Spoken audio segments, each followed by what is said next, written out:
What's up, everybody? Cody Bidlow with SprintingWorkouts.com and ATHLETE.X coming at you with another video. Today I had a good workout, did some 60s, finished with a 200, set a new personal best of 30 meters, so I'm pretty happy about all that. Now, as far as my training this week, I did sled pulls with the block start sled on Monday, so I did contrast between blocks and sled pulls. Then the next day, I believe it was the next day, I went to the gym and I did hex bar deadlifts up to 486, and then took some time off, had one day of complete rest. We had a track meet with my team, had a lot of personal bests there, so congrats to them. Appreciate their hard work, good performances for them. Yesterday I went out and I did some wickets, like really sub-maximal, probably 75-80%. So it was really a kind of a filler session. It wasn't like I actually accomplished anything, but I did get some blood flow, broke a little bit of a sweat, and I think that helped me be in better shape today to run, because if I take a complete day off and then go straight into a sprinting session, it takes a long time for me to warm up. I feel kind of stiff. So doing that little half session yesterday, I think kind of primed me so that today I could get into a good zone, run pretty fast. So in my workout, I did 7 60s. The first 5 were like flying 30s, so more of a drop-in start type of thing where it wasn't like I was going from a static position. And then on the last couple, I did go from a 3-point and from blocks. I think the last 3 actually, I went from either a 3-point or blocks. Second to last rep, I had a 290 flying 30. The third to last rep was a 291. Second to last rep was a 290 flying 30. And then on the next one, the last rep, I ran 386 to 30 meters, which is a new personal best out of the blocks. Previously, it was 388. And then I set that personal best in 2018, so it's been some time.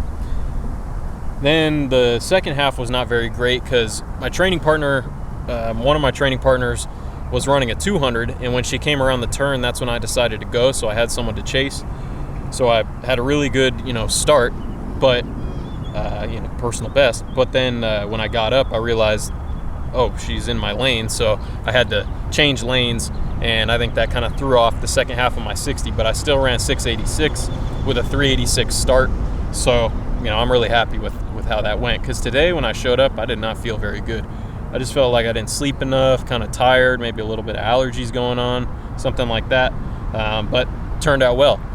Then when I got done with that, I decided to do a 200 just to get a little bit of conditioning in, and I told myself I'm going to run it as fast as I can, but not like stressing out to run fast, if that makes sense. So trying to run relaxed.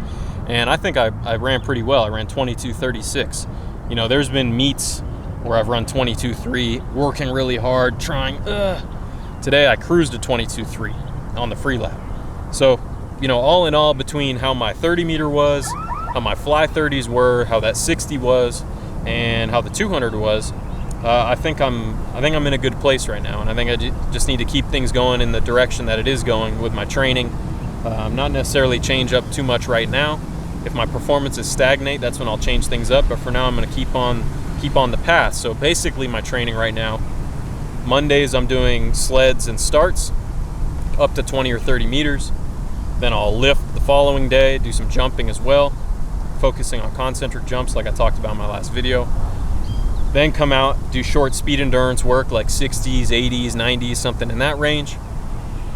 Because you also get a little bit of a speed workout out of that too, as long as it's not too long.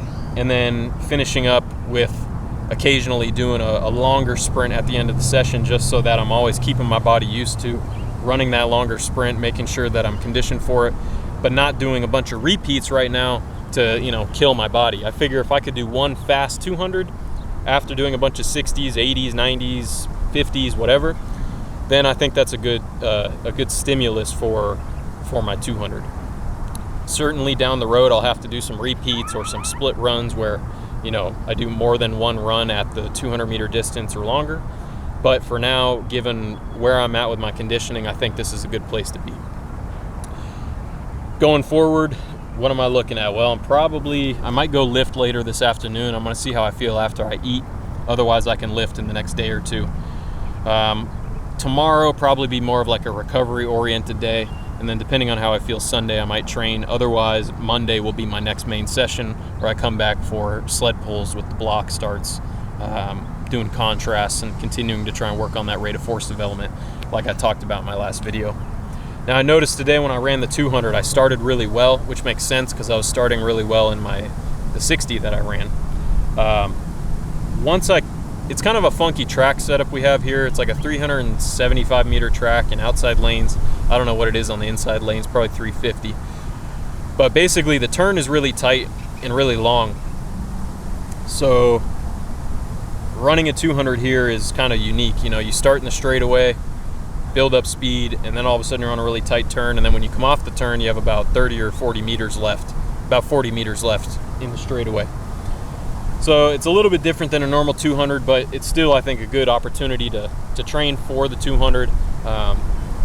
If anything, it's a nice little variation. You know, if you're always used to running on an outdoor track that's full sized, maybe going to a slightly different shaped track could be a slight change in stimulus. I don't know, but it's all good. I'm not complaining, you know. I'm just happy, thankful I have a track to run at. But anyways, what I was going to say, I ran well in the start. I felt like I was really smooth, pretty fast.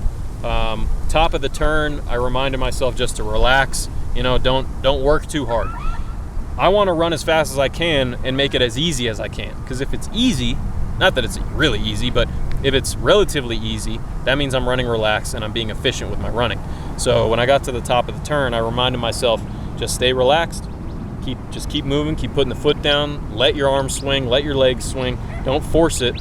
And sure enough, I ran 22.3. So I think that's the fastest I've ever run in practice in a 200. I'm sure I can run faster, but today that's what I had in the tank and that's what I did. So that's where I'm at. But just to recap, 7 by 60 meters followed by a 200.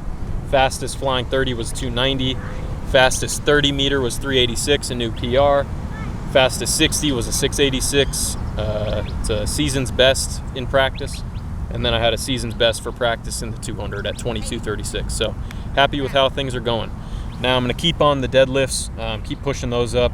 Going to keep on the concentric jumps, keep on the sled pulls paired with the block starts. And I think if I keep on this and just stay healthy, that I'm going to run well. So hope everything's going well with you guys today. Hope you're having a great day. Another shout out to my team. Fantastic work out there, guys and gals. Appreciate you. And I appreciate all you watching this video. So leave any comments below if you have questions. Throw a thumbs up if you like the video. Subscribe if you haven't. You know all that stuff that everyone says every video. And I'll catch you guys next time. This is Cody Bidlow with SprintingWorkouts.com and ATHLETE.X signing off.